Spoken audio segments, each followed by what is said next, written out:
Halo Pros, kita ketemu lagi di YouTube channel Klinik Mutiara Ciputra bareng dengan saya Dr. Ines. Nah, di video kali ini saya akan menjelaskan nih, kan sebentar lagi mau Idul Adha ya. Nah, sekarang tuh lagi banyak di berita-berita ada wabah namanya penyakit mulut dan kuku atau PMK. Nah, ini kira-kira untuk penularannya hanya sapi saja atau bisa menular ke manusia sih dok? Nah, untuk Pros yang penasaran pengen tahu jawabannya, tonton terus dan simak terus ya jawabannya sampai akhir.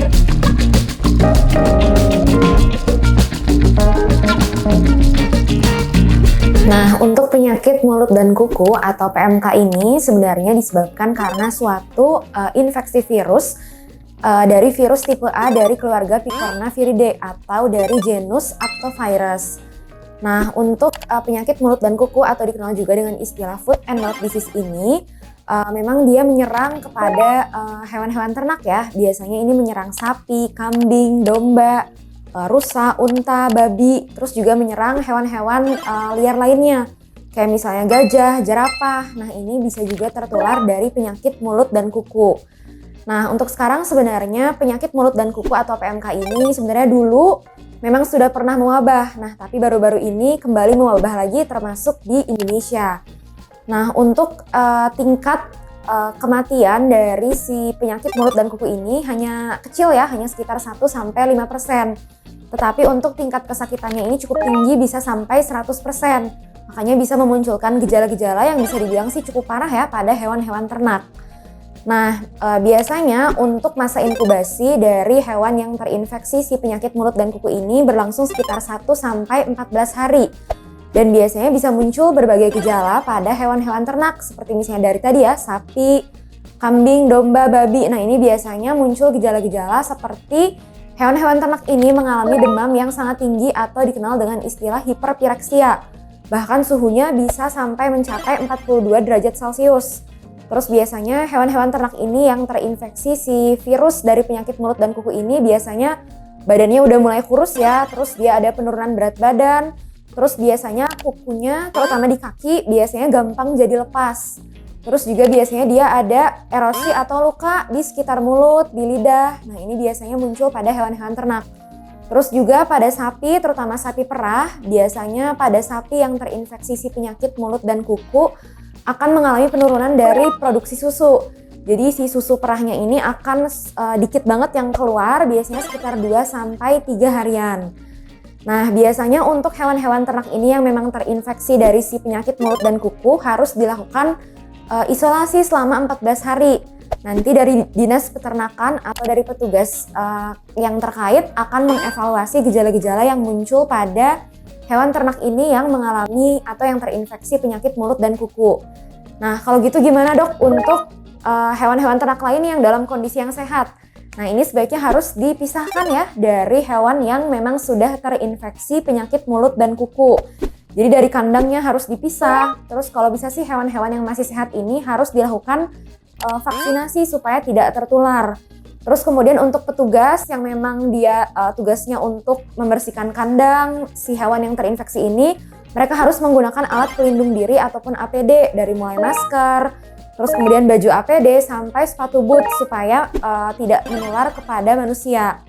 Nah, sampai sekarang untuk penularannya memang lebih didominasi antara hewan ya. Jadi hewan yang terinfeksi ini dia bisa menularkan kepada hewan lain yang kondisinya masih sehat. Kalau penularan ke manusia seperti apa dok? Apakah bisa?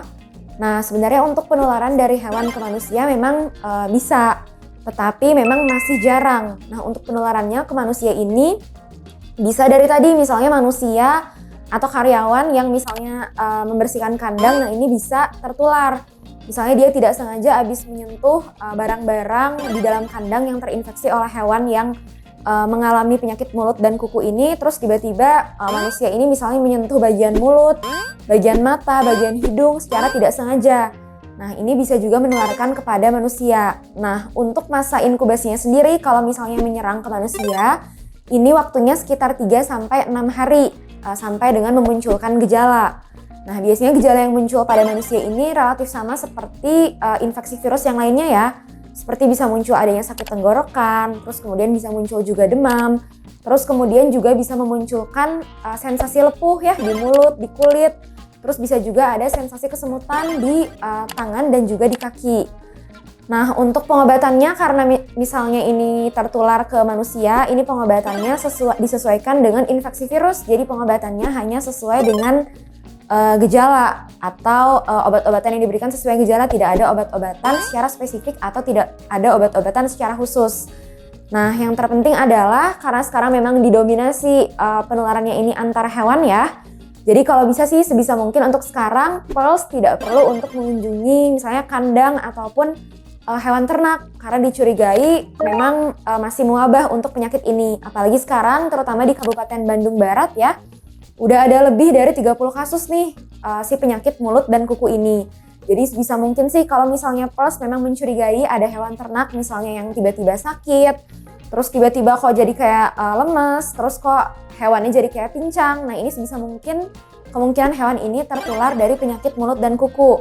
Nah Pearls yang mungkin melihat kondisi seperti ini sebaiknya segera melaporkan kepada petugas yang terkait ya, untuk dievaluasi lebih lanjut apakah betul memang hewan ini terinfeksi dari foot and mouth disease ini atau penyakit mulut dan kuku supaya bisa dievaluasi lebih lanjut untuk penanganannya dan tidak menularkan kepada hewan yang lain terutama kepada manusia yang rentan. Nah sekian ya Pros penjelasan dari saya seputar tentang penyakit mulut dan kuku yang sekarang sudah mulai mewabah terutama di Indonesia.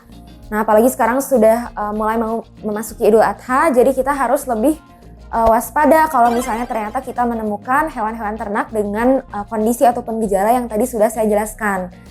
Nah mungkin di video yang selanjutnya saya mungkin akan menjelaskan ya sebenarnya apakah aman untuk mengkonsumsi makanan yang diduga didapatkan dari hewan yang terinfeksi dari PMK atau penyakit mulut dan kuku ini.